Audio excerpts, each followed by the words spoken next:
the Honorable Robert Moses, City Construction Coordinator. Commissioner Moses.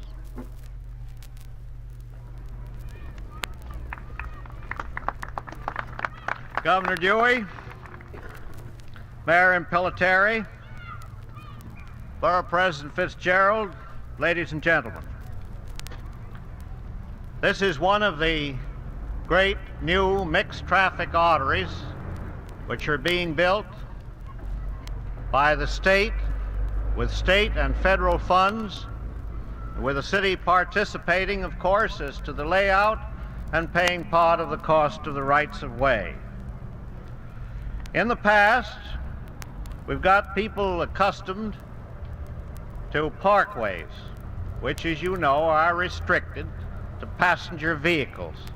The parkways have certainly served their purpose. They're narrow, shoestring parks, landscaped, they have no lights, no traffic lights, and they're lined with parks and playgrounds which can be used by people who don't have cars. But we haven't done anything up to now. We're beginning in a big way to take care of other than passenger vehicles. That is, trucks and buses. They need their express arteries just as much as the passenger vehicles do. In some respects more. We've got to separate those vehicles that are on through business from the ordinary street traffic, where they're a hazard to people on foot, where they choke up traffic, and where they have to be cleared out of the way if we're going to avoid the congestion that we're getting into. This represents, as has been said earlier in the day, the cooperation, the close cooperation of the federal, state, and city governments, with the state government letting the actual contracts. Now, in all these matters, there's a very close relationship to local improvements. Because we disturb utilities, we have to move people, and we're running into all sorts of charter provisions that involve the borough government. We've been very fortunate in this particular case in having, as borough president, a man who has been commissioner of borough works, who is an assemblyman and knows Albany, and who has been enormously cooperative throughout this entire enterprise. I take pleasure, therefore, in presenting to you now Borough President Fitzgerald.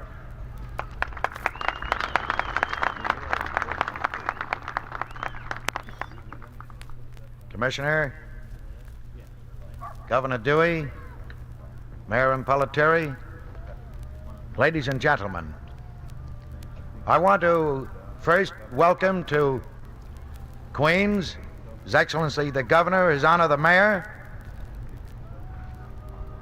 I believe that this beautiful sunshiny day is an auspicious beginning for this great highway. Commissioner Moses described for you briefly the functions of the highway. The state has constructed the highway. The city and the borough cooperated in its design. These are not the things that I propose to speak about. Something new has been added here. For the entire life of this great city, and of other cities throughout the state and nation, when the time came for the municipality or the state or the government to step in and say, we want this land for a public improvement,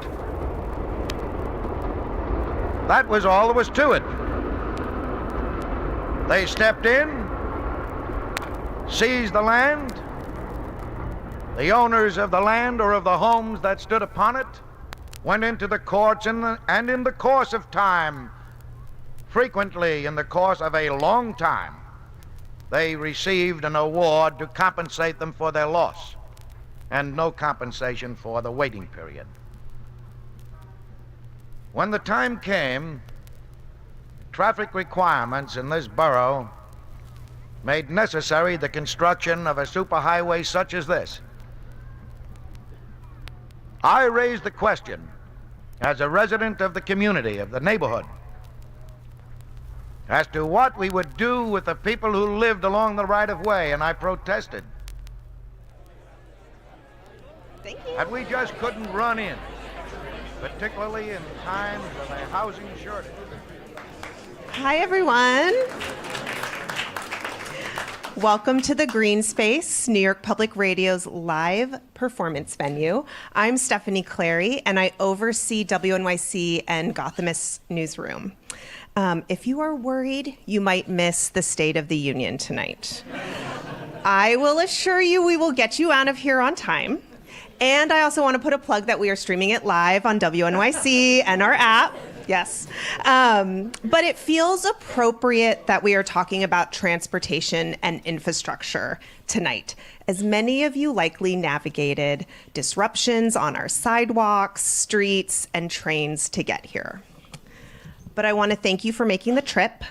I think tonight's discussion will make it worth it. And I'm delighted that our transportation team is collaborating with Ian Coss of the Peabody Award-winning podcast, The Big Dig, from GBH News in Boston. Many of us at WNYC are big fans of the podcast and its more recent seasons, one about the state lottery system, and the latest called, and I love saying this, Catching the Codfather, about a fishing tycoon in Massachusetts. It's a prime example of the power of local audio journalism, where we can make sense of why our cities run the way they do and re-examine history in a way that informs our future. So speaking of, if you're wondering what was playing in the speakers as you were finding your seat and walking around, it was historic audio from WNYC's archives, courtesy of the New York City Municipal Archives. It was from 75 years ago, capturing the ribbon-cutting ceremony of a section of the Brooklyn-Queens Expressway. This audio was only recently digitized and hasn't even been cataloged or put online yet. So you guys got to hear that here. I'm excited that we will get to discuss the question of what to do with the BQE, which was once hailed for its modern engineering and is now something that likely keeps a lot of us in this room up at night. But before we begin, I want to quickly remind you that our work at New York Public Radio is member supported. And that support allows us to put on events like this and WNYC's archives team to preserve historic audio. Your support helps both fund our preservation of the past and keep us sustainable so we can continue to cover transportation and our city now and in the future. If you are already a member, thank you. If you haven't yet joined, I will look in your eyes and invite you to be part of this wonderful community tonight. A gift of any size is welcome. And a monthly sustainer gift gives us the stability to weather political and actual storms and the freedom to create content that lasts. There's a QR code on the screens around the room where you can learn more and join. Thank you again for coming out on this snowy evening. And now I'm thrilled to welcome Ian Coss of the Big Dig podcast.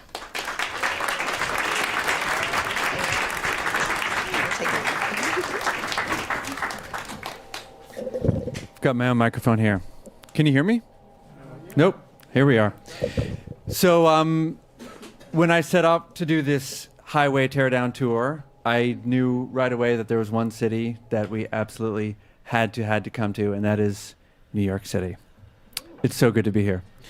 So the goal for tonight is there still some sound playing? Okay, good. So the plan for tonight is I want to zero in on a 1 mile stretch of a single highway that I think is emblematic and illustrative of highway challenges around this city and around this country. This is a highway that has been in and out and in and out and in the news for a long time. And so I did a quick search of the WNYC archives for some of the recent coverage of it. And this is a little bit of what I found. Brian Lara on WNYC.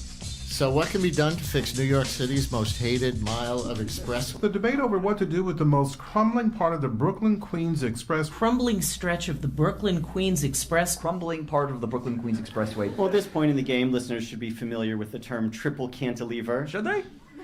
Should they? And that last voice in there is none other than WNYC's own transportation reporter, Stephen Nessen.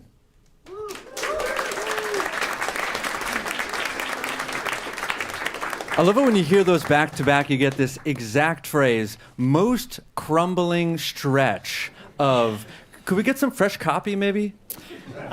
Deteriorating. It's called a thesaurus. Falling apart. So I'm curious, has the term triple cantilever truly entered the New York lexicon? I think for New York residents, yes. So you can just drop that although in to be casual fair, conversation. I would, yes. But on air, I think my editor would prefer me to explain it a little bit before I use it or after. Mm-hmm. But it's gotten to the point where you're kind of like, nah, maybe we can just throw that in there. Yeah. I'm guessing this is a non-representative sample, but are we familiar? Okay. Before we get to the infamous triple cantilever, I was wondering if you could give us a little bit of a bigger picture. This is part of a larger highway called the BQE, Brooklyn-Queens Expressway. What is it? Why does it exist? So the Brooklyn-Queens Expressway is the only major highway that can really connect all the 5 boroughs. It was built between 1937 to 1964. It's a 12-mile interstate, actually. Part of it's owned by the state. The small cantilever section is actually owned by the city. Okay. So it's really like the BBMSQ. It's a bit of a mouthful, that acronym. Okay. 130,000 daily vehicles, 13,000 of them are trucks. Yeah. So it gets traffic. Everyone in this room knows the book, The Power Broker. I'm sure it's on your shelves, whether you've completed it or not. But Robert Moses is the person responsible for building this roadway, someone who's comfortable cleaving neighborhoods, especially and particularly immigrant, Black, Latino, low income, which had to be destroyed to build this highway. Yeah.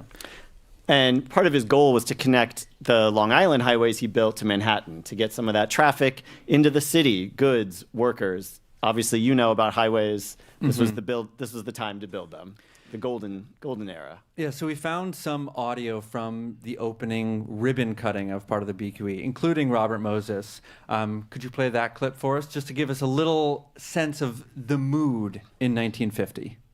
I believe that this beautiful sunshiny day is an auspicious beginning for this great highway. This one of the greatest city arterial routes ever launched. This is the pride and the pet of Brooklyn. So was the Brooklyn borough president at the time calling it the pride and the pet of Brooklyn. That was the mood then. What's the mood now? Oh, I mean, now it's, if you're stuck on it, of course, it's misery. Do you drive the BQE yourself? I do. You have a favorite stretch? It's been a long time. I think, like my children hold their breath when they drive past a graveyard, sort of hold your breath while you're driving under the triple cantilever, or on it, I guess. Yeah. And does your car have some scars? The shocks have been replaced so many times at this point. Yeah. Now, to be fair, it's really easy to beat up on a road like the BQE. Yeah. It's ugly. It kind of it begs for it, but it also serves a purpose. So can you talk about why it is still there and why some folks want to keep it there? Sure. So really the triple cantilever we're talking about is 0.4 miles, a minuscule part of this larger highway, really. But there's this 1.5 mile stretch that runs along a really, really nice neighborhood called Brooklyn Heights. Yep. Very wealthy, great apartments, classic, historical. As Moses was building this highway, he had to get through this neighborhood to connect the northern section that runs through Queens to downtown Brooklyn with the southern section from, basically, Bay Ridge, southern Brooklyn to this part. Yeah. And that connection is key because, like you said, this was the missing link in his grand vision, right? To get you out to Long Island and Staten Island and those places. Exactly. But unlike, some of the other neighborhoods that were completely obliterated to build this highway to keep it straight or whatever it was, that wasn't going to work in Brooklyn Heights. So as a sort of solution, I suppose, they built this very, advanced engineering structure at the time. And it was a triple cantilever sort of attached to the side of a hill. And you sort of stacked the highway, unlike in other parts of the road. And as a sort of treat or a cherry on top, they built this beautiful promenade on top. Yeah. Great view, great, place to look out. People get married there. Proposals are held there, all kinds of things. And that was sort of a bonus for building this sort of highway in this beautiful neighborhood. Got it. But over time, this was built a long time ago. It wasn't designed for the sort of current standards of vehicles that we have today. Big trucks, heavy cars, a lot more traffic than, when the roadway opened. Got it. I think that is a perfect segue to bring out our guests for the evening.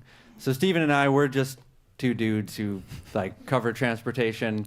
Two dudes with facial hair. Two dudes with facial hair, more hair on the bottom and then on the top, who cover transportation. But we've got with us two fantastic guests who have lived and breathed this issue for many years. We've got Polly Trottenberg, who has held many roles. Hold on, I'm going to read this. Polly Trottenberg, who has held many roles, including as Deputy Secretary of Transportation under Pete Buttigieg, but especially relevant to this conversation, she was the Commissioner of the New York City Department of Transportation from 2014 to 2020. Polly, please join us. And we've also... And also with us, we've got Lara Birnback, who is the Executive Director of the Brooklyn Heights Association that Stephen was just referencing. This is a neighborhood advocacy group that was founded in 1910, all right? And has played a historic role in many highway debates in the city. So, Lara Birnback.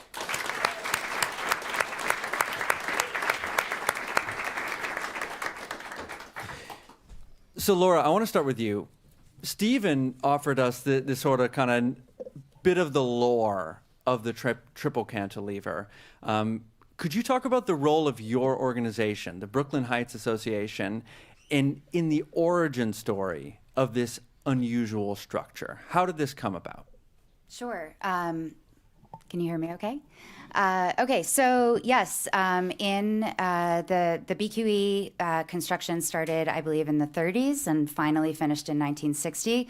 But in the middle era, in the 40s, was when Robert Moses brought his plan for the BQE to Brooklyn Heights, as you referenced. And originally, one story goes, that originally the plan would have been to run the highway along Hicks Street, and it would have taken out many, many, many 19th century historic homes, cut right through the heart of Brooklyn Heights, in the way that the highway cut through the heart of many other neighborhoods when the BQE was being constructed. And I can't picture Hicks Street, but like brownstones? Brownstones, brick, federal townhomes. We have we're lucky to have a really amazing collection of historic homes and buildings in Brooklyn Heights. So a variety of architectural styles, but historic homes nonetheless.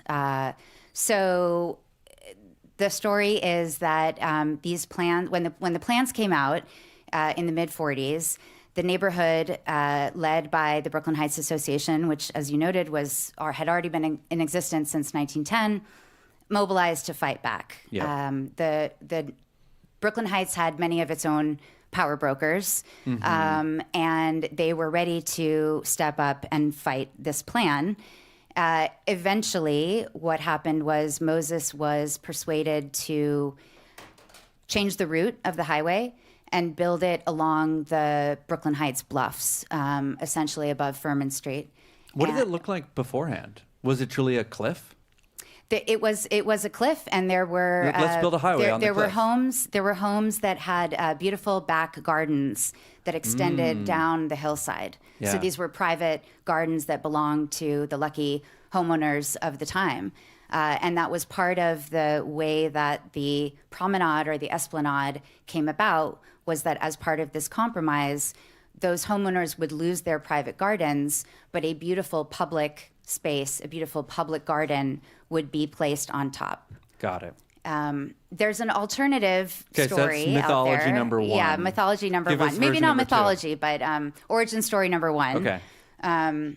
Origin story number two is that Moses was actually too clever by half and knew that he would face opposition in Brooklyn Heights. He was obviously not a naive guy. He knew what he would be up against in Brooklyn Heights, and that he leaked, or somehow these plans to run the highway along Hicks Street leaked, causing a great hue and cry, when in fact all along his plan had been, for reasons that he and his engineers decided were preferable, to run the highway along the bluff. That was his intention all along, but yet he allowed the neighborhood to feel like they had some sway over his plans. I don't know the truth. I don't know whether it's story one or story two, but they're both interesting to think about. Polly, Stephen, thoughts? I read that he Which sent version? the second version, I read that he actually sent surveyors out to very obviously look like surveyors. Like so theatrical surveyors. Yeah, like over the top. So I believe one of the local Brooklyn papers wrote about Moses's plan, and that's how it snowballed and got on folks' radar. So, Polly, you come into office in the city. We're going to leave the mystery of the origins aside for now. 2016. So now we've 2014. Excuse me. You come Can into you all hear office. me? Yeah, 2014. You're on? Great. You come into office in 2014. So now we're many decades later. This triple cantilever with the promenade on top, these layers of highways stacked along what was once a cliff. What is the state of that whole structure when you come into office? Yeah, and there's a little bit of more modern history, which is, as Lara was saying, BQE was sort of built in a period from the 30s through the 60s. Mm-hmm. So by the time you got to the early 21st century, it was in pretty poor condition. And, the deviousness of Robert Moses, he also cut corners and built, in a lot of places, pretty substandard highways. So it was substandard in its construction and its design and a lot of other things. Now, a little bit of history here. It had been, I think, conversations in New York had been happening by the point I became commissioner, probably for 20 years, about this highway starting to fall apart. Both the city and the state are spending a lot of money to maintain it. At some point, you want to do something that's going to be more cost effective and fix it. And some in this room may even remember that the state sort of jumped into the fray in around 2010 and came in with a proposal. And it was also met with a big firestorm, a lot of interest in this was particularly focusing on the part of the BQE that's in Sunset Park and cuts off Red Hook, and why couldn't that be a tunnel? And the state essentially, I think it's fair to say, beat a hasty retreat. So when I came in, the state was not sort of interested in being part of the process. And, as we talk about the complexities of the BQE, most of the BQE, it's about 20 miles long, is owned by the state, except for the infamous section that runs between Atlantic and Sand Streets, that 1.2 miles, which is the most complicated, not just the triple cantilever, but there's a lot. Those of you who've driven over it knows the way it goes up and down and weaves, and it's an incredibly complicated piece of infrastructure. So when I came in, and it's easy to look back in hindsight and second guess yourself, but when I came in, my bridge engineers were already starting to talk to me on a pretty regular basis about their concerns about the safety of the structure and what we might need to do. And we did make our entreaties to the state to see if they wanted to be part of that discussion, and there just wasn't a lot of appetite there. And is it really, this section is so unusual where there are these three layers, and each layer is only supported on one side, right? That's what makes it a cantilever. And so did that, are there unique challenges to maintaining that kind of structure or repairing that kind of structure? There are a lot of unique challenges to that. It's very hard to maintain. People who live near it in Brooklyn Heights know this. It's noisy because it vibrates a lot, because it's only supported on one side. It's very hard to do the work piecemeal because you can't really route traffic around it.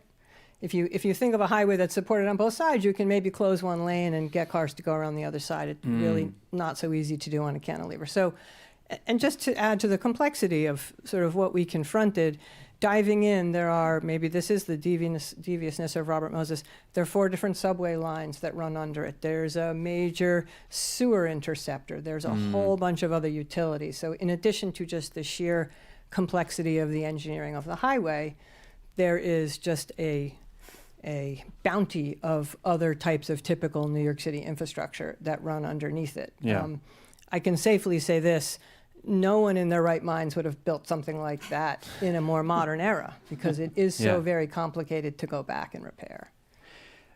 As I understand it, the two of you, Stephen and Polly, went on tours, or maybe Polly, you were the one giving the tour. We did. Could you kind of set the scene of what it actually looked like inside? 100%. No, and look, as we started that was 2018, right? When we first started bringing plans out, and obviously a lot of folks in this room know, big political firestorm there. And one thing we decided to do, because it is almost an incomprehensibly complicated piece of infrastructure, was to start taking journalists and elected officials and community members, and by the way, an amazing crew of engineers and other folks who had deep expertise, to go and look underneath it. And we started to peel back some of the parts of the wall which had not been peeled back. When we say peel back, you mean like jackhammer back? Jackhammer back. I mean, peel back. Is it actually like hollow inside? Like you open it up and there's a... Parts of it are, parts of it aren't. You can just walk around under there. And there's weird, like, old pieces of stuff back there and things that got left behind. And it's really just, like old equipment that was just abandoned. It's quite astonishing. And, to go underneath it and you can look up and, see holes where the cars are drying over and just feel the sheer kind of sound and force of the volume of traffic. I mean, for me, right, it was like seeing the light coming through the concrete, and that didn't seem right. And when you're transportation commissioner and you see the light coming through, and you know that structure is carrying 150,000 vehicles a day, which makes it one of the busiest highways in this entire region, it doesn't feel right either. Right. A different kind of light at the end of the tunnel. Yeah. Not the light you want at the end of the tunnel. Don't go towards that light. Don't go towards the light. Yeah, and we were told at that time, I think, every 50 feet there are joints that are leaking and damaged, and that also seemed really troubling. Yeah, it was. I mean, that's one way to alarm people and get people's attention, is take journalists there, show them these holes, and tell them this is a problem that you can see with your own eyes. And I don't think, we weren't trying to alarm people, but I just think there was a lot of misunderstanding about the nature and complexity of the structure, and we just thought it would be useful for people. We didn't want people running out screaming, and we tried to reassure people that we were doing a lot of things on a day-to-day basis to maintain the structure. But I do think, to some degree, seeing it with your own eyes was just helpful in understanding the complexity of the challenge. Yeah. Was this new to you, Stephen, at that time? Was it already on your radar? I was relatively new to the transit beat, but I think when they said, we're doing a tour of the BQE, we're going to show you what's underneath it, I think my ears perked up, rightly so, and was like, yes, I'm going to be there. And what I love is when you listen to those stories you did from, say, 2018, you'll hear in there, something has to be done by 2026. Otherwise, dire things will happen. Right. Here we are in 2026. Well, to the DOT's credit, and I know Polly can talk about this, the alarm bells were rang and a lot of folks did something. Yeah. Not necessarily what you would think of as like, well, let's replace it or whatnot, but these short-term fixes to like extend the life of that section of the roadway. Right. And some of them, are in place today and seem, very effective, at least to buy some time. Yeah. While they come up with a different solution. Yeah, we were fortunate, and some of the we after sort of things we first proposed met with fierce political resistance, we did form a commission. We're lucky some of the members of that commission are in the audience tonight, and it was a great group. Civic leaders, engineers, transportation thinkers, a lot of really creative people, and we did start to hash out some of the things that I think have helped extend the life of the structure, doing better monitoring, working with the state actually to improve the enforcement of overweight trucks, restriping it so that you would have a smoother traffic flow. And so there were, I think, a lot of solutions that have helped maintain the structure. Other ideas still on the table from folks today. Yeah. The debate right now is, can you do that? Can you keep doing that? At what point does that just start not to work? And I think that's part of the question that still remains on the table. But there was two options floated at the time. Yeah, indulge us in the fierce resistance part, Yeah. if you're willing to relive that for a moment. It's a little traumatic, but I'll relive it with you. Take us back to the options. Yeah, and I think one thing in reflection, I had sort of my bridge engineers feeling, and one thing, those of you who are engineers or work with engineers, they sign their names and certify to the safety of the things that they inspect and that they oversee. And, many times in the course of my career as transportation commissioner, I would have an engineer say to me about something we were trying to do, I won't sign my name to that. And you have to take that seriously because their careers are on this. So, look, I think I had a lot of bridge engineers telling me, we think the condition here is very dire. We think public safety is a question. Now, our constraint, and a constraint that I think happily got blown out of the water, our constraint was, since the state wasn't really working with us, we didn't have a corridor-wide approach. We could only focus on the piece that the city owned, which was the complicated triple cantilever Atlantic to Sands piece. And I think we knew at the time, I think it was our hope that if we talked about what the city could do, that it would spur a broader discussion. I don't think we thought our idea was the beginning and the end. I think we thought it would spur the discussion. It spurred much more than a discussion. But, it's funny, at one point, you all saw the New York Times did a series on this, and they sort of asked me the question, well, if your solution had happened, it'd be done by now. And I said, I don't think we ever really thought that it would happen like we proposed or that it would be that easy. But I do think certainly we felt urgency. And, in the end, it created a firestorm, but it also, I think, created the dialogue we needed and brought a lot of the right folks to the table and did bring creative short-term solutions. And I think now at least the state much more engaged in a longer corridor-wide solution, which is ultimately what you're going to need. Yeah. I don't want to get lost in the nuances of the plans that were proposed, but just for folks who are not familiar, maybe Stephen, could you lay out quickly what was on the table? So there were two options. One was to build a temporary elevated roadway at the level of this lovely promenade, which would essentially put traffic in people's backyards in Brooklyn Heights. While that's up there, they could demolish the roadway below and build another one. The other plan was to do it piece by piece, over 8 years, 24 weekends of full-lane closures. Both of these would have cost, at the time, about $4 billion, and potentially could have been done close to now if they had started at that time.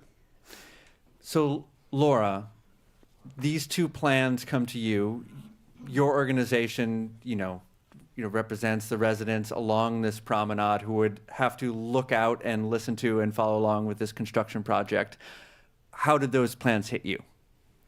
So I'll just to clarify, I didn't come to this role at the Brooklyn Heights Association until mid-2019. Okay, but I've been a resident of Brooklyn Heights for a long time and I was actually working for the city at the time and was following the debate as a citizen and as a neighbor very closely. Yeah.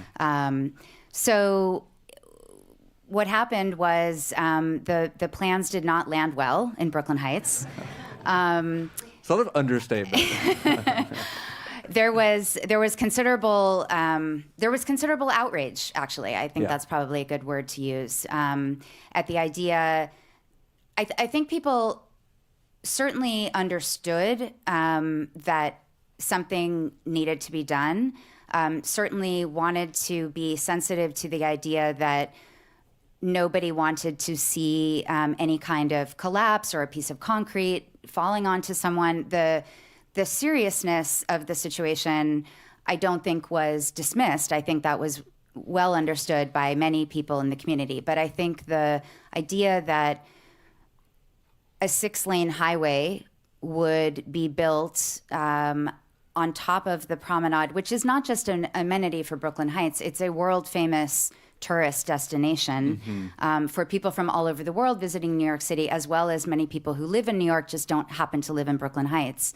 So that would be taken out of commission for 8+ years replaced with 6 lanes of traffic outside of your window, essentially, was unacceptable.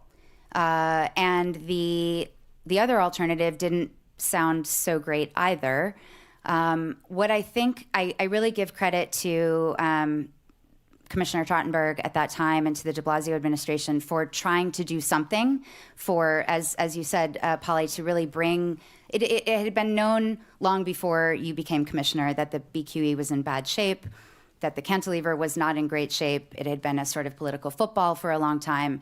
So I give a lot of credit to that administration for saying, okay, enough is enough. We need to finally address this. It just was, the solutions at that time were less than ideal. And I also want to credit the mayor's expert panel, the BQE panel that you referred to, with really helping me and the Brooklyn Heights community, and I think many others in the city, understand that this was not just a problem of the triple cantilever, that the BQE is a scar across Brooklyn and Queens, and that many neighborhoods adjacent to the corridor have suffered, in fact, far more greatly than those of us in Brooklyn Heights, and that it would be a mistake to address the cantilever without looking at the corridor in a much more holistic way. Yeah. Could you set the scene a little bit of the public meetings that took place and the community organizing that took place around this? Kind of take us in there. You really want to go back to the trauma, right? One moment longer, and then we'll move on. I mean, it was... For someone like me who doesn't, who wasn't there, doesn't follow, I want to understand what that moment meant. The BHA, as the representatives of the neighborhood quickly mobilized. There was also another group that formed at the time. They were called A Better Way. There was another group of Brooklyn Heights residents and concerned neighbors, along with others in the neighborhood who really were interested in organizing around this. So there were, there was an event on the promenade. There was a town hall meeting that was organized.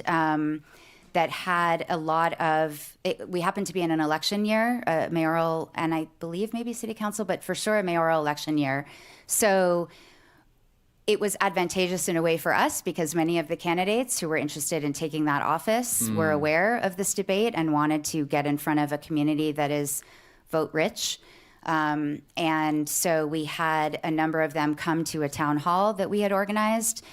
The BHA at that time, similar to what we did, I think, when Moses was originally building the highway, we tried to put forward, we put forward an alternative plan of our own. We had commissioned a local architect, Mark Wooters, who developed a bypass highway. One of the reasons we did that was because we felt like it was important not just to say no to something, but to try to come up with an alternative that would potentially be more palatable. Yeah. I think our thinking and the conversation about the BQE as a whole has evolved a lot since that time. So at this point, that's not a plan that we would put forward. But at the time, it was an important way for us to demonstrate that there are other possibilities out there besides the two plans that the DOT had come up with. Yeah. I think, to sort of follow on from that, I think what Lara's referring to, and it's interesting how the politics played out, which is for a long time the debate was solely around the triple cantilever. And there was Mark Wooters' plans, there was an architectural group that came in with a whole reimagining of Brooklyn Bridge Park, because one of the complexities here was this could have been fixed perhaps while Brooklyn Bridge Park was being built. And these plans were very elaborate, very expensive, and only focused on sort of the section near Brooklyn Heights. And so, there was that political debate going on, but then the political debate started to expand as communities on other parts of the corridor sort of said, well, now you're talking about spending $10 billion just for Brooklyn Heights, but what about us? And that sort of expanded the debate to, once again, we need the state at the table because this is a corridor-wide challenge, and also asking the question of how much are we investing in mitigating on this? If, hey, New York City, if you had $10 billion to spend on transportation or anything else, and you were concerned about equity and other things, how would you spend it? So as I would say, sort of the localized protests started to grow into, I think, thornier questions that involved, the other neighborhoods that had been flattened by the BQE, and even larger questions about New York City. If you have this amount of money to invest in transportation, is this what you're spending it on, or are you spending it on expanding the subway system or buses or other things like that? Right. Yeah. So it quickly grew. It quickly grew from a hotspot debate, a fierce one, to something that got much bigger and even more complicated and required, I think, a lot more players to begin to solve. Mm-hmm. Yeah, I was really struck, Polly. I came across a quote of yours from one of those meetings at that time where you really laid it out. You're like, you may hate what I'm bringing to you here, but there is no option that everyone's going to love. And I'm sorry about that. I don't have the exact quote, but it was pretty close to that. Yeah, that sounds about right. And it was very blunt for a public official to come out and say, sorry, I don't have a perfect solution for you.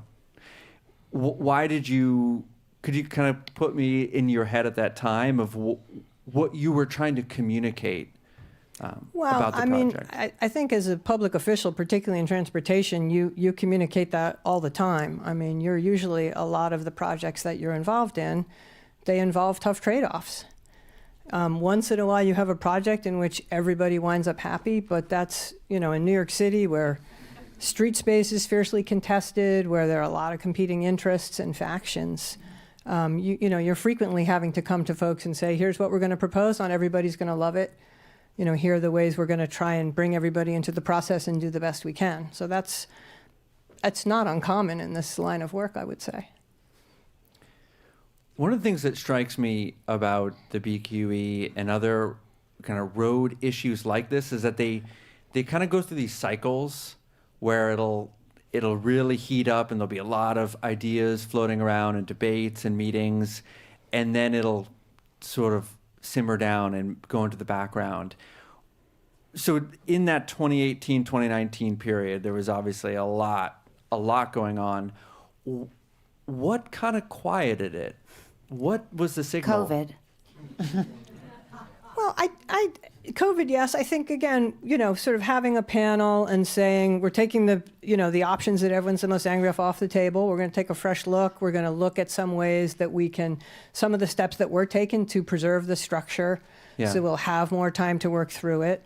And, one thing I just wanted to note at that time, something that I thought was a great idea was the creation of, as you have here in New York, like the Port Authority of New York and New Jersey, different types of authorities. I really felt that would have been so helpful for the BQE, just very hard for the city to solve on its own in the envelope of the part of the roadway that the city owned. And I remember at that time, Assemblywoman Joanne Simon had a piece of legislation up in Albany. It was going to create a BQE commission. I don't remember exactly the title. That would have brought the city, the state, Parks Department, MTA, Port Authority, all the players, Brooklyn Bridge Park, all the players that could help produce that larger solution that people got interested in.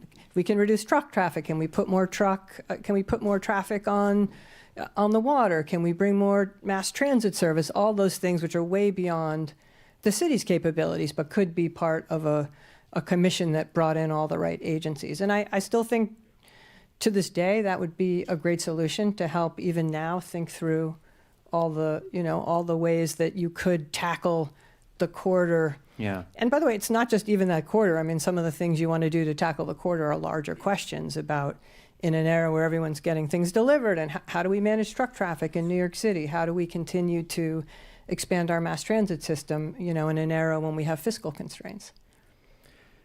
So Laura mentioned COVID as sort of this signal that the debate was over for the time.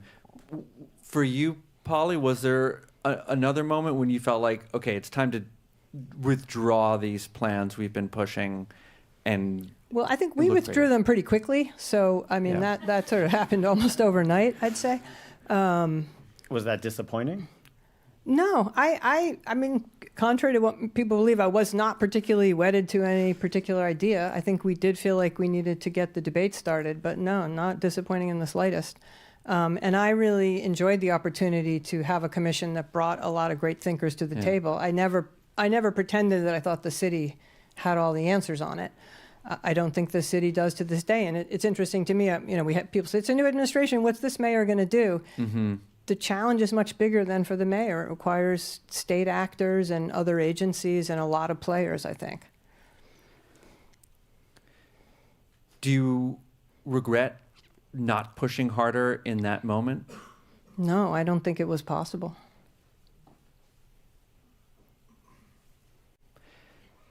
So, Stephen, could you catch us up to the present a little bit? It's been now, so that was in 2018, 2019. What has happened since then? Well, a couple years ago, Mayor Adams and his administration presented a series of ideas for how to deal with the triple cantilever. And it's actually staggering. When I went back to look and I asked the DOT, they said they've presented 40 design concepts for how to deal with this part of the roadway.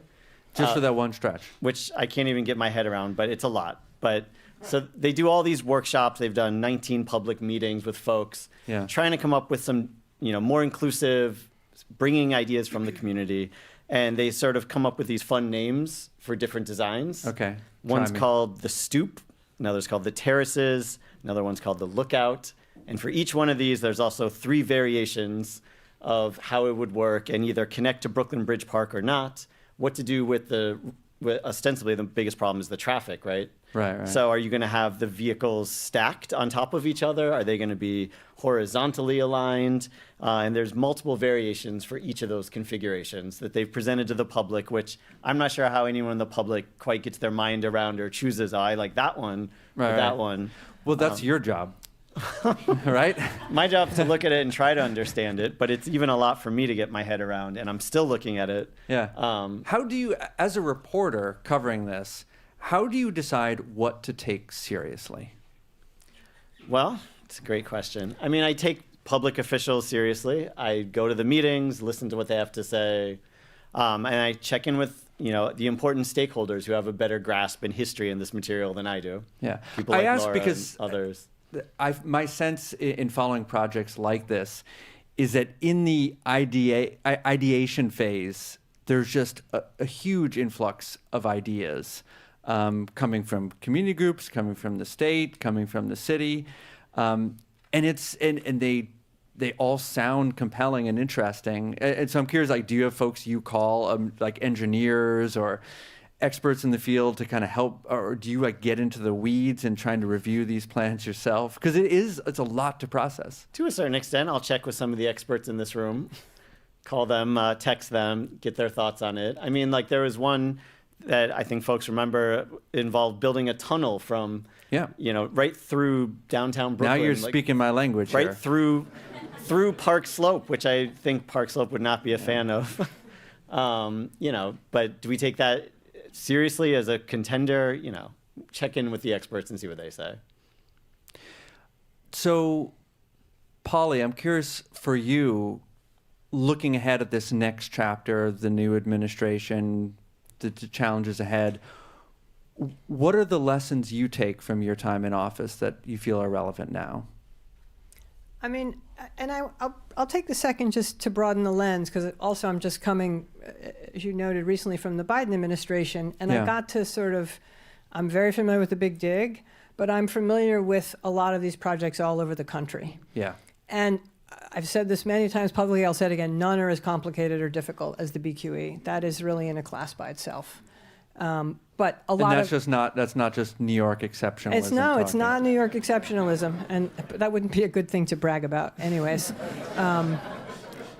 But a lot of them are pretty difficult, and they have some commonalities. And I think New York example is in some ways the most heartbreaking, right? Which is, in so many of these cases, neighborhoods were just, the way I've heard it described, they were clear-cut. And if you see the documentary about the BQE, I mean, it basically, Moses clear cuts through Williamsburg like it's a forest. And the devastation and the impact is incredibly complicated. And many decades later, it's very hard in a lot of cases to fix. Just the costs, the complexity, and finding the consensus. And often, again, that governance question comes into question. In a lot of places, these are state highways. It's unusual in the case of New York that this small part of it, the hardest part of it, is owned by the city. But in most other instances, these are state interstates, but the impacts are felt locally.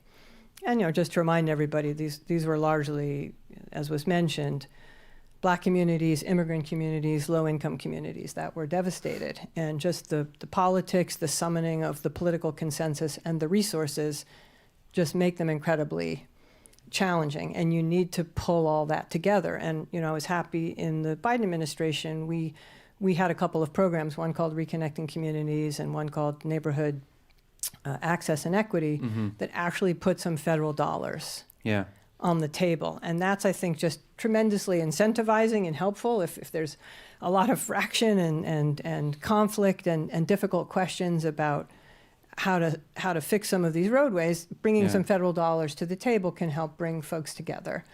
I'm hoping that those programs are a little bit in flux at the moment under the current administration, but I think in the long run, it is also important to have a federal partnership and to have those resources as well. Did that experience of going around the country and going to Detroit or New Orleans, Rochester, did that change how you see the BQE? Did you come to appreciate the challenges in a different way? I think it reconfirmed for me just how hard the BQE is. And you mentioned Rochester. Which is, I think, a good example. My father's hometown, and just in some cases in these upstate New York, Rochester and Syracuse, you had these highways, they were often trenches. So from an engineering point of view, somewhat easier to deck over than to deal with something like a triple cantilever. And in a lot of cases, they were disgustingly overbuilt. So they flattened this neighborhood and built whatever, an 8-lane highway, and then the traffic didn't come.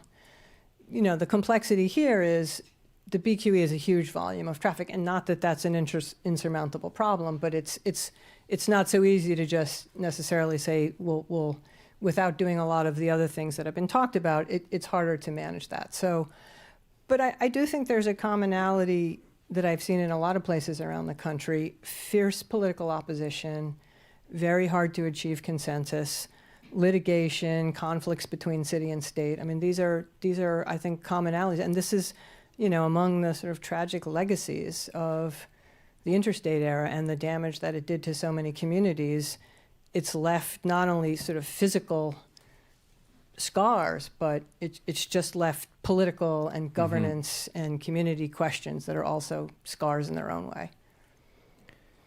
There's a tragedy to the way that you can have these groups of people who all hate the highway, who are at the same time bitterly divided about it. And that, as you said, the legacy is, this is now feels a little cheesy to say, but it divides communities, the highway, but it also divides, it creates this divisive, physical remnant that we all have to contend with and that pits us against each other.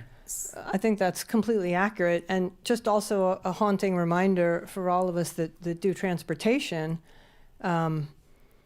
These investments last for decades, and cities and communities adapt and grow around them. And so, mistakes at that scale are profoundly difficult to fix. They can be fixed, and communities around the country are doing it. And I think did it in Boston.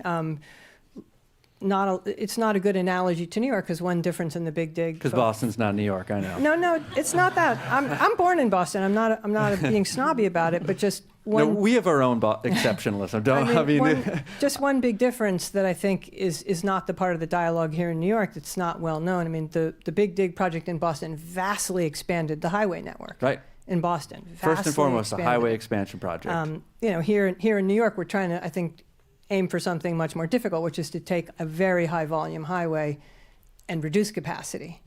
And it's not that it can't be done, but it's much more challenging than either a project where you vastly expand the roadway network, or again, in the case of like a Rochester, where the highway was overbuilt and you can shrink it back down to a surface road without big impacts.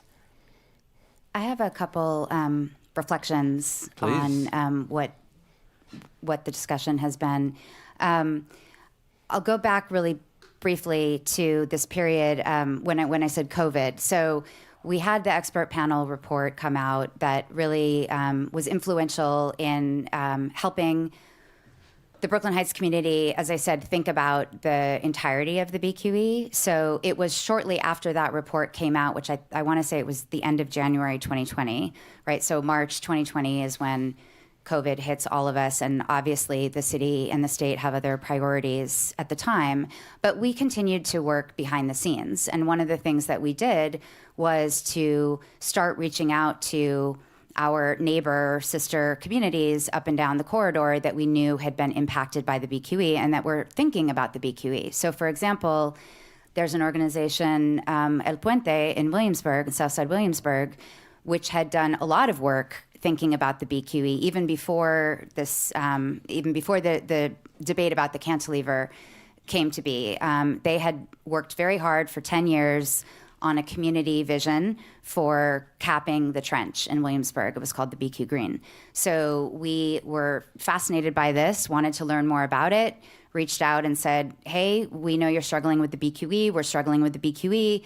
Can we talk to each other? Can we find out, can we learn about the situation in each other's neighborhoods?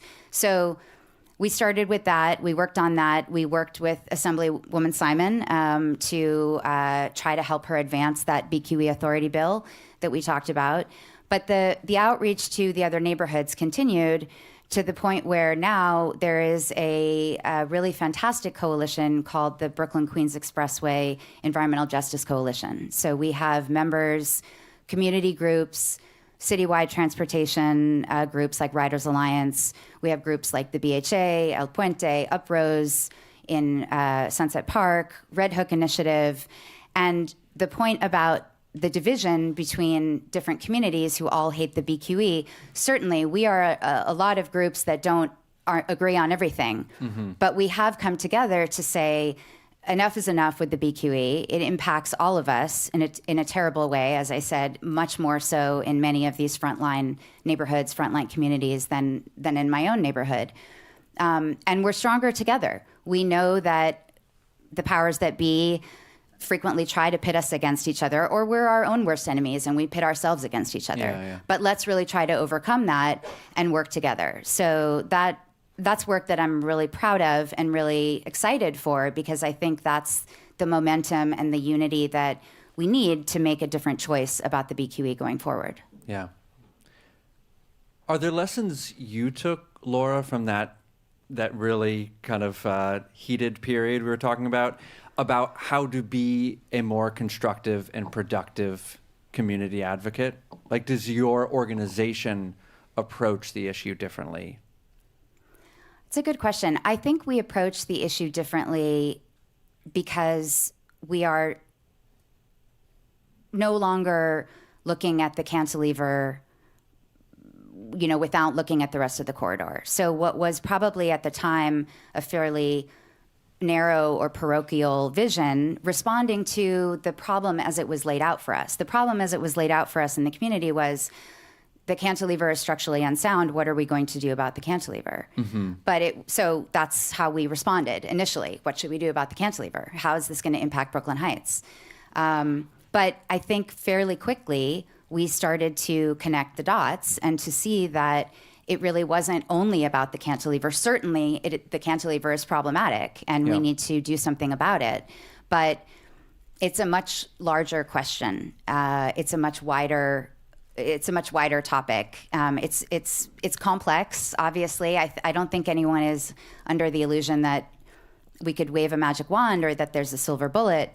I think, having been to a number of community meetings about the BQE now, both under the de Blasio administration and under the Adams administration, I think that one of the reasons that everybody comes away so frustrated, the city would say, we had 19, I think, Stephen, you said, we had 19 community meetings. We've talked to the community. It's like, yes, those meetings were held and people did come, although there were times when it felt like there were more DOT staff and consultants than actual residents of the neighborhoods.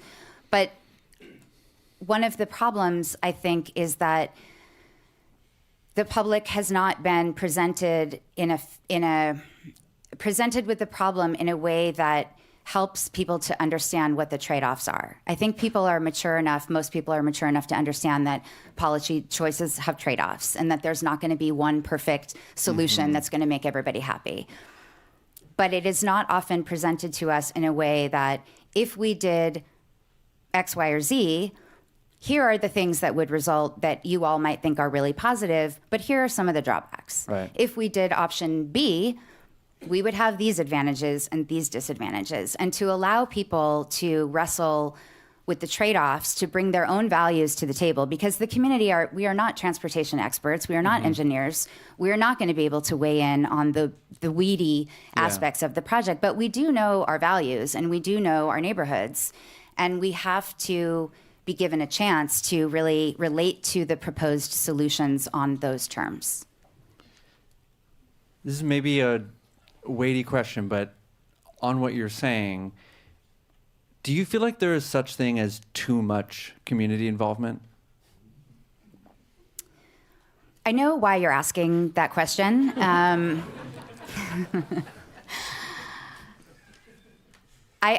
understand some of the debates that are out in the ether about abundance and why projects don't happen, and the environmental review process and critiques of that. So I do understand that. I think I would say that it's not the quantity of the engagement, it's the quality. That's what I was trying to get at with what I was just saying, right? Yeah. It's not how many meetings are you having or how many residents have you given a survey to who maybe don't even really understand the survey that they're taking. You know, even as Stephen noted, he's a transportation reporter, and he struggled, as I did, to understand some of these 40 different options and plans that were laid out in one public meeting, and to come up with some kind of comprehensive understanding of, well, I think I like this, but I don't really understand what the impacts are. We never really had a chance to hear about we asked many times, we want to understand what this would mean for the air quality in our neighborhoods. We want to reduce vehicle miles traveled. How do these plans respond to the demands from the community for a less car-intensive city?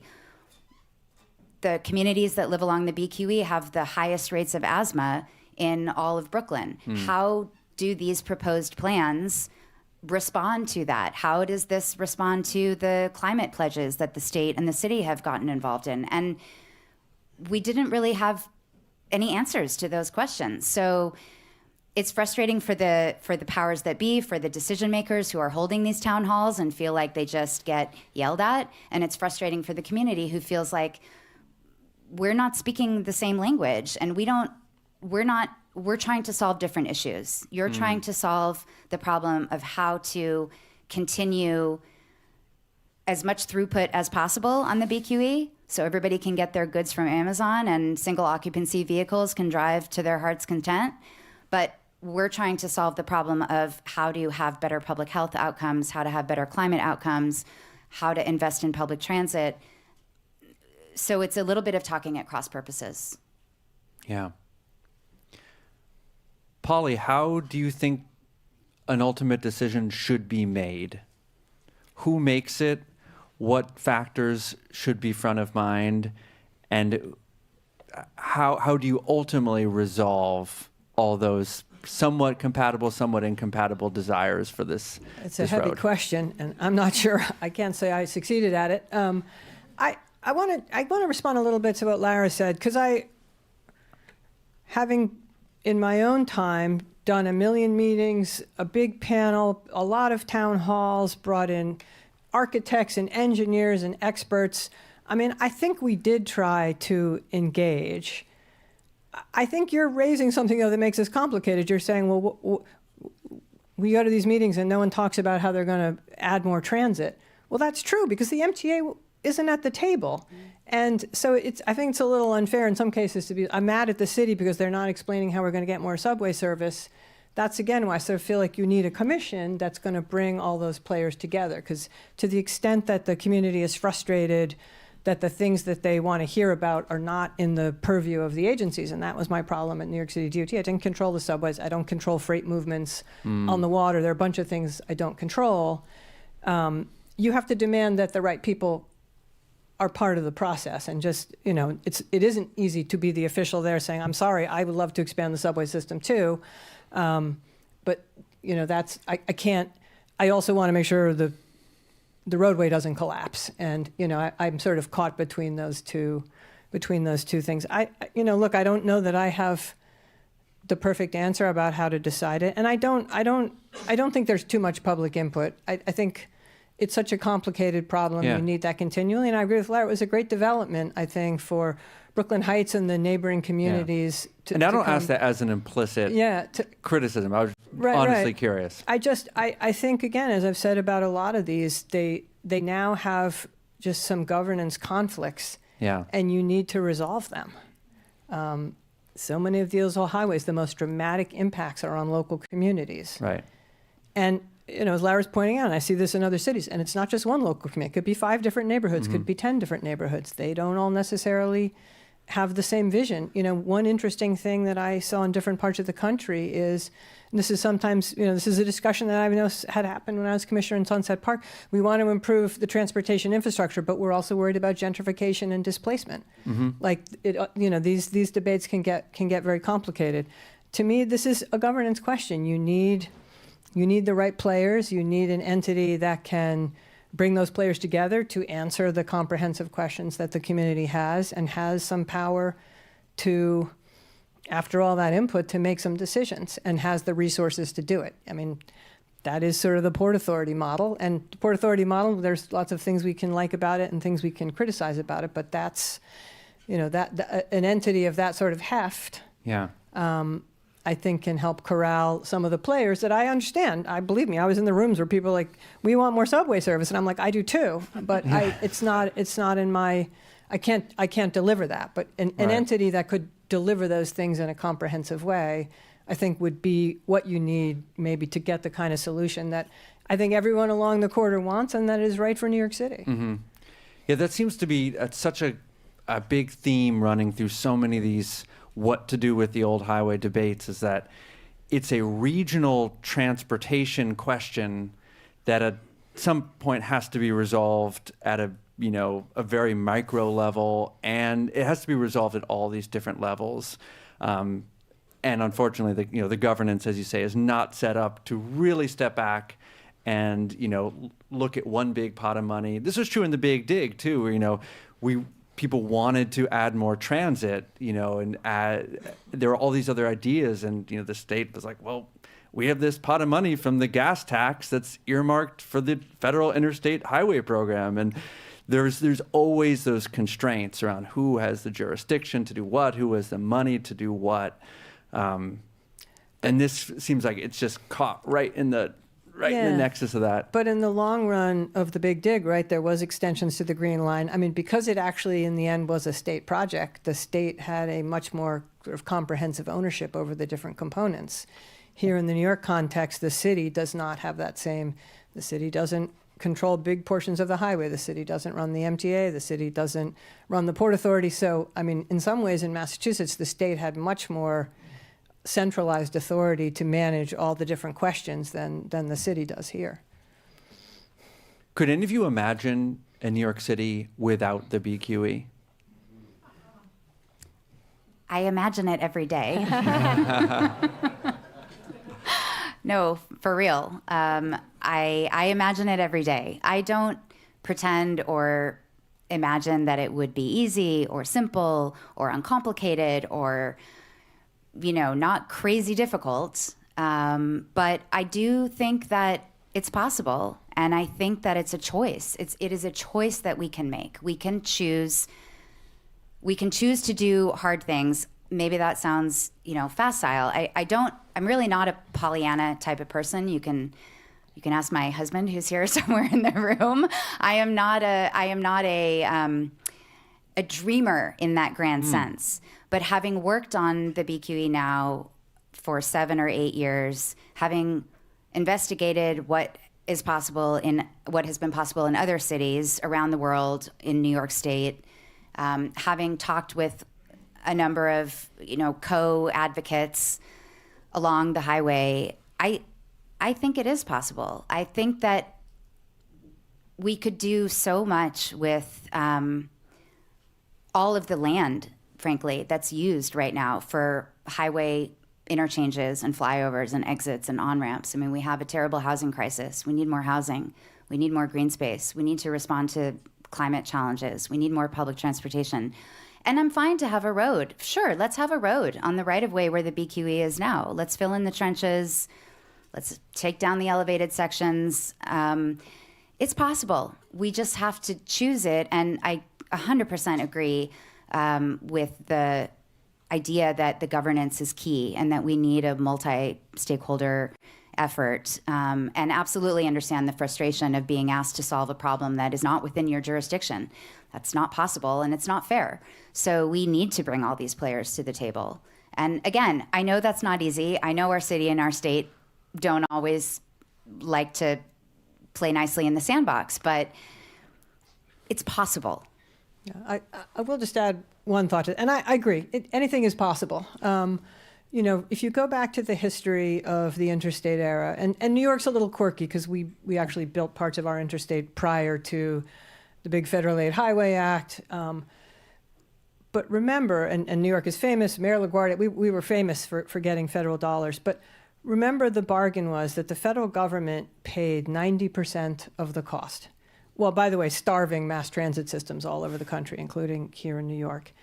And it was an astonishing influx of federal dollars. There's been a bunch of different estimates about what it means in contemporary dollars, but hundreds and hundreds and hundreds of billions of dollars. And so just an investment, a federal investment of that side, and what it did to, in some ways, to tie our country together and produce, economic gains, and other ways destroy parts of cities in lasting ways. But just the sheer magnitude of the investment in federal dollars, to me, says to do something big like that. And the Big Dig is the example of that, which turned out to be, I think, a $15 billion project with a big chunk of federal dollars.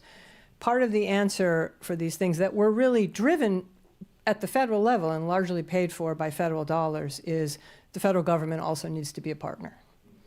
It's hard even for a city and a state as rich as New York to come up, I think, with the kind of resources that would be entirely, if you picture the 20 miles of the BQE, and those of you who know the city can picture it, to completely deck it over and fix everything and do all those things, it would be a much bigger project even than the Big Dig.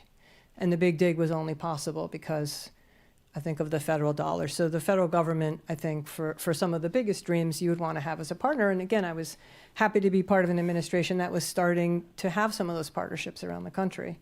And I hope, with more, maybe in more politically favorable times, the federal government will want to come to the table again. What if we don't have that much time? Well, thank goodness I'm not the commissioner anymore.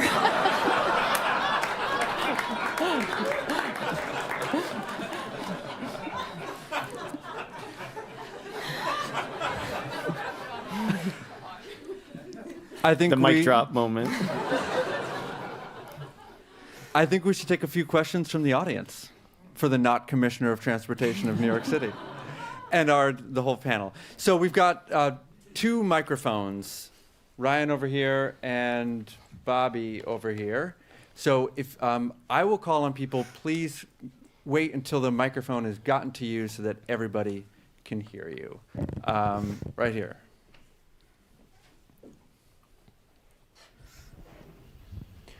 So you've all identified some ways in which the engagement doesn't match the real issue, and that there's like bigger picture challenges that can't be dealt with at the project level, especially for the former commissioner, Commissioner Trottenberg. Like, given current governance structures and at the federal level, like, where should activist organizations go? Like, where would you send them? It's like, I can't change these structures, so please go over to this person or this process to change them. I mean, I do think first stop is Albany. And again, we mentioned at the time when all this conflict was happening, credit to Assemblywoman Joanne Simon, who really stepped in, I think, to be a great force of conciliation and moderation, and made this very proposal. And I have not followed, I've been down in Washington, I haven't followed kind of the legislative journey up in Albany, but to me, I do think that would be a great place to go next. Yeah, I think we did see during the Adams administration that it appeared as if the state was more willing to at least engage a little bit in conversations around the BQE. I can't say that they came with a full-throated endorsement of a corridor-wide visioning process for the BQE, which is ultimately what I think we'd like to see. But they were a little bit more willing to engage. I think, we have the support of many. I can only speak for the local elected officials that represent Brooklyn Heights. We have a council member, Ressler, who is very, very engaged in the question of the BQE, working very closely with the community. Our state senator, Andrew Gennardis, is also very engaged. Assemblymember Simon is still in office and supports. So, we have those allies, and I think they are doing what they can in Albany. But it's been a difficult. I will say it's been a little bit of a difficult nut for us to crack, the state involvement. So I think a broader governance structure. Again, I know we sound a little bit like a broken record, but I do think that would be one of the most crucial things we could do at this point. Other questions? Over here in the far corner. Sorry, I've had my back to you this whole time. It's okay. So it seems decently unique in the highway system that the city owns that stretch. So I'm just curious, what is the reason for that, and how did that start, if you know? It's a little bit lost in the mist of time. I certainly tried to understand it more deeply when I was commissioner. Those of you who know the history of Robert Moses, at one time he had like 14 different job titles, both city and state. And so his empire spanned both city and state and Tribal Bridge and Tunnel Authority. He was, again, the power broker and someone who amassed incredible power and influence at all levels of government. And it's a little bit lost in the mist of time, but at some point, maybe one of our audience members might know the answer to that. But he just assigned that 1 point whatever mile chunk to the city. Yeah, and just for the record, there are all around New York City little anomalous pieces of roadway that should belong to the state but belong to the city, or should belong to the city that belong to the state. And, it's a bit of a complicated patchwork. And for the purposes of, as Lara's saying, a corridor-wide solution, a real barrier to finding comprehensive solutions. Do you think it's a coincidence that it is the most complicated, tricky portion that he left to the city? Like, good luck with this. We have another former commissioner here, Hank Gutman, who's an expert. Okay, hold on. We got to get a mic up here. I think Hank needs a mic. Could you introduce yourself, too, I'm sorry, Hank Gutman. I had the honor of succeeding Polly when she moved to Washington to protect the Republic. And I would second her comment. Thank God I'm no longer commissioner. But what I was told was that after every New York governor from Mario Cuomo forward had looked at and passed on the ability to fix the cantilever, Andrew Cuomo, having gone through exactly the same exercise when he was governor, said, forget it, I'm giving it to the city. So it wasn't a coincidence. And this may just be an origin story that I can't vouch for. I wasn't there. But what I was told was that Andrew Cuomo decided he was tired of holding the bag on this, and he would hand it off to the city of New York. Interesting. Lucky us. We can still call him. That's right.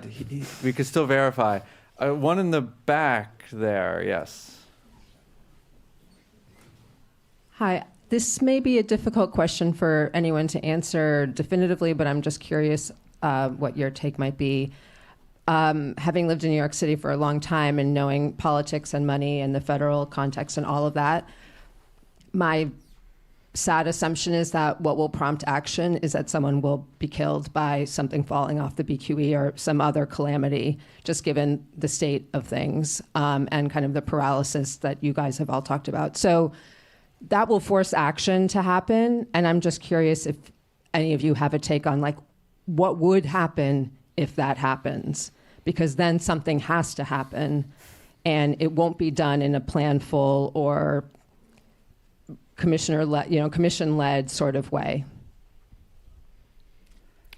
I mean, I think I'll say something positive about all the activity that has happened, drama and conflict included. I think it has, as Lara was saying, it has brought a lot of ideas to the table, including some to continue to maintain the structure and monitor it. Like every inch of the BQE has got monitors on it right now. So there is, I think, a very close monitoring of the structure. And I really hope and pray for all of us that if parts of it really start to fail, the monitors will tell us that, and there will be an ability to, if need be, close parts off, do emergency repairs, et cetera. And the city has been doing, it started when I was commissioner, has been doing a series of repairs looking at sort of the worst panels and doing fixes. So I think we can really hope that the city and the state, for the state's portions, will be managing to nothing catastrophic happening. And we see this often in transportation and in other fields, that it's a tragedy that spurs action. I really hope that's not the case here. I think, as you're hearing from the most directed leaders from the community, no one wishes that, and everyone wishes we'll find a consensual solution before it comes to that.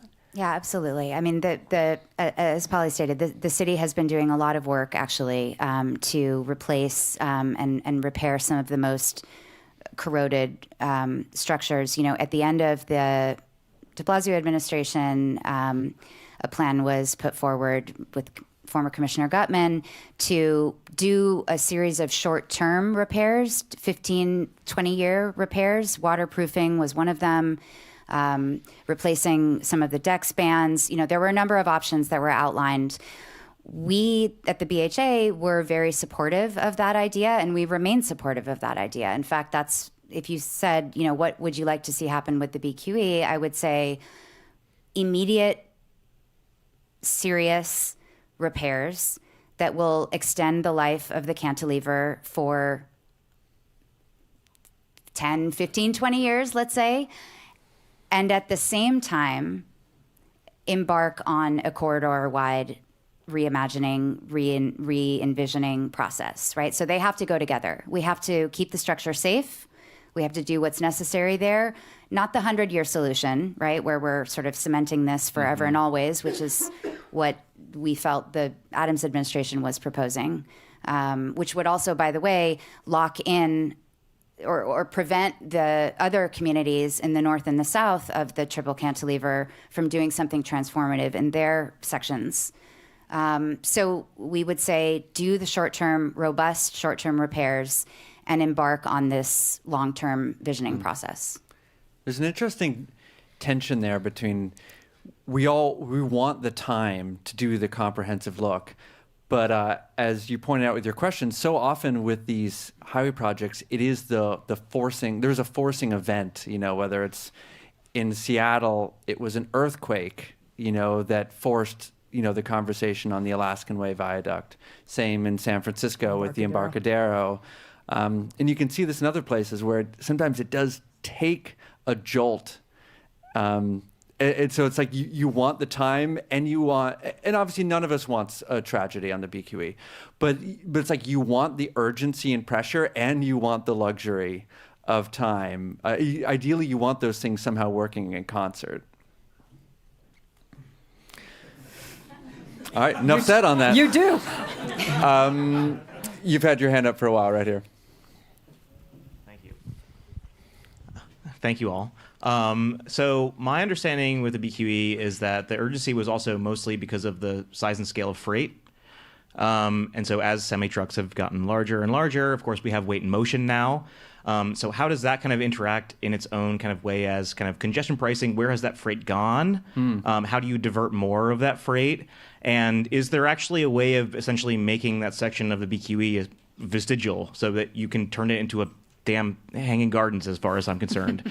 But how do you kind of incorporate the rest of the diversion of what is going on it now, so that it is there a future in which it is not necessary to make a replacement in kind, essentially, where it's very difficult to do so? I mean, I think this is one of the great questions that the expert panel and mayors, governors, and transportation commissioners have grappled with now for decades. And I think we were able, again, thanks to, I want to shout out a colleague of mine now at NYU, Dr. Khan Osbey at Tandon School of Engineering, who really helped the city up our game in terms of weight monitoring and legislation up in Albany to really go after the illegal overweight trucks, which was a big step forward, and I think will do a lot to help preserve the structure. And then there have been, again, that you start to get into more expansive discussions of why do we have truck traffic? Can we put more of it on the water? Are there other solutions? That starts to get complicated, and I think you need to bring in other players. And this is an interesting question for all of us in this city. It's something I saw as I was commissioner, and it only continued to accelerate post-COVID. A lot of folks, I don't own a car, I don't need a car. And I'll say, well, how many times a day is Amazon coming to your building? And the numbers have gone like this. So we have to reconcile, the commerce and the delivery and the goods we want and need in the city with how we have a transportation system that can deliver them. Well, I think addressing the very things you're talking about, air quality, environmental impacts, all the things that go with that. It's not easy. It's not easy to grapple with those. One thing we started to do when I was commissioner, and you can see them on the streets, it's not easy for them in the snow, is to try and encourage, for example, moving from larger trucks to smaller trucks, the little Amazon delivery trucks you see that are pedals. There are a lot of ways you can start to chip away at that challenge, but you are chipping away at a challenge that is growing. The volume of package and deliveries and freight continue to grow. So you've got to not only slow the curve, but if you want to start to move it in the other direction, get aggressive and creative with your solutions. My understanding, too, though, is congestion pricing has had a big dent in it. Trucks have altered their delivery schedules to avoid the higher daytime fee. But I don't know the impact on pricing is a wonderfully powerful tool. And one thing we didn't have we were certainly talking about it back in the 2018 period. Obviously, we hadn't had it yet. Now that we have it here in New York, and it's been an incredible success, I think there are a lot of powerful lessons to be learned there about how you can bring pricing and those financial incentives into this question as well. Yeah, just a few quick comments. The pricing and the trucking, there are a lot of trucks on the BQE that are not stopping in Brooklyn or Queens, right? There are a lot of trucks that are starting out in New Jersey or elsewhere, Long Island, and are trying to go to New England, and they're toll shopping.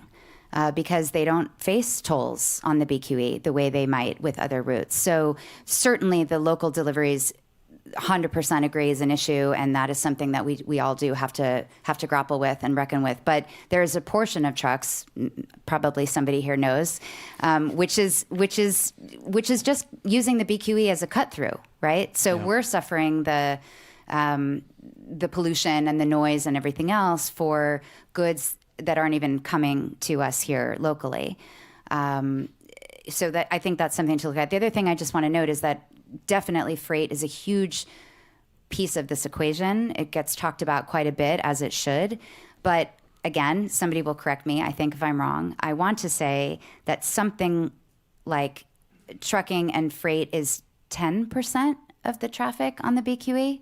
So that means there's a lot of cars, a lot of single occupancy vehicles driving on the BQE, right? So clearly we have to do something about trucks. That's a huge issue. But I would argue that we also need to think about reducing our car dependence. And why are those drivers on the BQE? Is it because they live in a transit desert? Is it because it's 20 minutes faster for them? I don't know. There's probably a plethora of reasons to understand that issue. But I feel like that gets overlooked a little bit in the conversation on the BQE, and so I just wanted to raise it. We have time for one more question. So I don't really know how to phrase this intelligently, but I guess the way I think about it is that urban freeways are bad and we should tear them down. And if maybe the BQE didn't exist today, we'd never imagine building it. So I guess I'm just curious, I guess this is mostly to the former commissioner, but why wasn't it at least one of the proposals? You know, like we're kind of throwing everything at the wall. And so why isn't it at least one of the proposals to like, you know, just remove this section? Yeah, and remember, as we started out this discussion, the BQE, and yet we can get into sort of the different types of traffic on the highway, but it's 150,000 vehicles a day. And it is true, 10% of those are trucks, but that means 15,000 trucks, which are big and heavy and noisy and cause, obviously, all kinds of environmental impacts. And there are places, and you know, famously, like the Embarcadero in San Francisco is one, and one could argue to some degree the West Side Highway right here in Manhattan, where the road came down and the traffic was absorbed pretty easily. I've not really found an expert, and for what it's worth, who has told me that they think that volume of vehicles in that particular terrain of Brooklyn, and a lot of the other places where the roadways come down, there may be another roadway that parallels it. I think, as you're hearing from Lara, the other roadway that parallels it is really the New Jersey Turnpike. There's not another sort of easy diversion for that volume of traffic. And that's why I think there has been this discussion about, understandably, how can we reduce that volume? Through tolls, through better freight management, through better mass transit. I think there is some recognition that it would be hard to just absorb that much traffic overnight on the streets of Brooklyn. People can disagree about that, but I guess I sort of came down, and again, looking at a lot of the other highways around the country where this was done, where traffic volumes were much, much lower, and there were more parallel routes that could carry some of the volume. So I think that's the debate. Not everyone agrees on it, and people can certainly have their own opinions on it, but just 150,000 vehicles a day, it's like bigger than the Tappan Zee Bridge. It's a heavily trafficked roadway, one of the most heavily trafficked in the country, actually. In a sentence for each of you, if you stand on the Brooklyn Heights Promenade 20 years from now and look out, what do you see? Hopefully clear skies. Well, we still see the beautiful New York City skyline and the Statue of Liberty, which is what you see today. If I look down, I would say I would love to see at the very bottom a boulevard, a road. I would love to see, and this is, I should actually clarify, this is me, Lara Birnback, speaking. I'm not speaking on behalf of my organization right now. I'm speaking on behalf of myself. I would love to see a decommissioned cantilever, right? So we don't have cars and trucks on those levels of the cantilever. What we do with that space, I'm open. Could be a park, it could be community uses, it could be a swimming pool, it could be, I don't know, lots of interesting things we could do there. But I would love to see no BQE as it exists today. I share that vision, and I think you're looking out towards Manhattan, and you'll also see the beautiful Staten Island Ferry in New York Harbor. Absolutely. But I mean, I'm also filling out this little painting here. Right. And the Brooklyn Bridge. Also looking north and south, and seeing seeing the parts, unlike where the cantilever, seeing the parts of the city, as I said, that were clear cut, like a forest. Seeing those parts of the city restored as well. 100%. Thank you so much, Lara Birnback, Polly Trottenberg, Stephen Nessen. Give it up.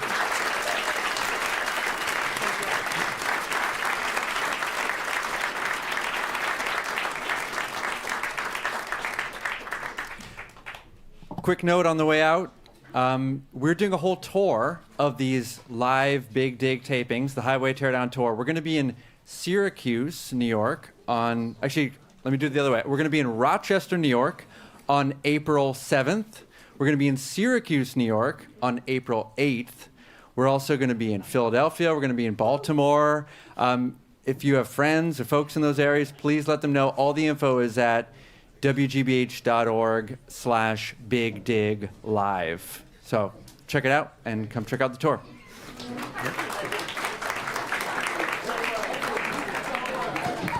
Thank you.